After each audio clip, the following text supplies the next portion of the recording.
क्या आप जानते हैं कि आयतुल कुर्सी पढ़ने वाले को अल्लाह ताला ऐसी हिफाजत अता फरमाते हैं जिसका बहुत से लोग अंदाज़ा भी नहीं कर सकते। आइए सिर्फ 30 सेकंड में इसके 5 फ़ज़ाइल जानते हैं। नंबर 1, हर फ़र्ज़ नमाज के बाद आयतुल कुर्सी पढ़ने वाले के लिए जन्नत में दाखिल होने की बड़ी बशारत आई है। नंबर 2, रात सोने से पहले पढ़ने वाला अल्लाह की हिफाजत में रहता है और शैतान उसके करीब नहीं आता। नंबर 3, ये घर में सुकून और बरकत का सबब बनती है। नंबर 4, ये ईमान को मजबूत करती है क्योंकि इसमें अल्लाह ताला की आज़मत और सिफ़ात का बयान है।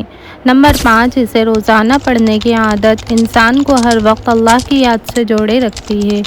अल्लाह हमें आयतुल कुर्सी को अपनी रोज़ाना की ज़िंदगी का हिस्सा बनाने की तौफ़ीक़ अता फ़रमाए। आमीन। वीडियो पसंद आई हो तो वीडियो को लाइक करें, कमेंट में आमीन लिखें और चैनल को ज़रूर सब्सक्राइब करें।